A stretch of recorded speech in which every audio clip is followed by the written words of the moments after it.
আসসালামু আলাইকুম গাইস, কেমন আছেন? আলহামদুলিল্লাহ আমি অনেক ভালো আছি। তো দেখেন আজকে জাপান 0 পয়েন্টে আসলাম। এই ছোটো ছোটো বাচ্চাদের টিকটক করতেছে। দেখেন আমার কাছে অনেক ভালো লাগলো, ছোটো বাচ্চারা টিকটক করতেছে। দেখেন দেখেন অনেক পাথর, দেখেন বিশাল পাথর। পাথরগুলো দেখে আমার অনেক ভালো লাগলো, আপনারাও আসবেন ঘুরতে।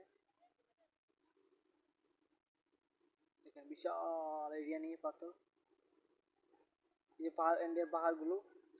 তো আপনারা বৃষ্টির সময় আসবেন, বৃষ্টির সময় অনেক ভালো লাগে, পাহাড়টা ক্লিয়ার দেখা যায়। দেখেন এই যে ছোটো ছোটো বাচ্চাদের পাথর উপরে খেলতেছে। সামনে একটা নদী আছে, আপনাদের নদীর কাছে নিয়ে যাবে। দেখেন নদীটা, পানিটা একদম ক্লিয়ার। পানির নিচে কি মাছ, সব ধরনের জিনিসগুলো দেখা যায়, উপরে থেকে দেখা যায়।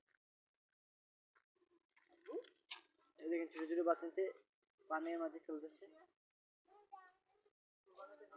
একদম ফ্রেশ পানি, একদম ক্লিয়ার।